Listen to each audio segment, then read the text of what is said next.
નગરી તરીકે કહેવાતું વડોદરાની પોલ આજે ખુલ્લી પડી છે। કલાલીથી તલસટ જવાના મુખ્ય માર્ગ પર આજે ખાડા પડી ગયા છે। છેલ્લા ઘણા સમયથી ખાડાને લઈને વિસ્તારના લોકો રોષે ભરાયા છે।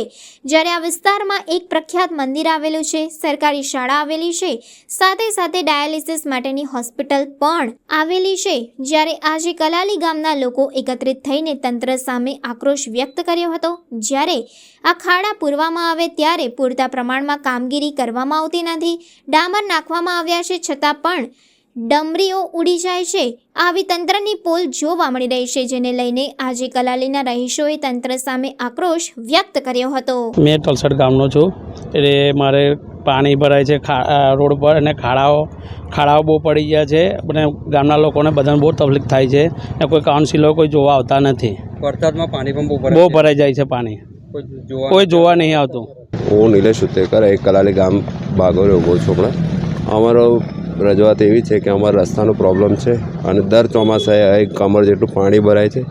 સ્થાનિક નેતાને અહીં આગેવાની કોઈ જોવા માટે તૈયાર નથી, ખાલી વોટિંગના ટાઈમે બધા ઊભા હોય છે અને જે નાની નાની સમસ્યા છે એનું કોઈ ગણકારતું નથી। સિટીમાં આવી ગયું છે પણ કોઈ મતલબ નથી। ઢોર પકડવા, ગાય પકડવા આવી જશે પણ એ રોડના ડાંબર નાખવા માટે તમે જુઓ છો હવે કેવું નાખેલું છે, તમને દેખાય જ છે।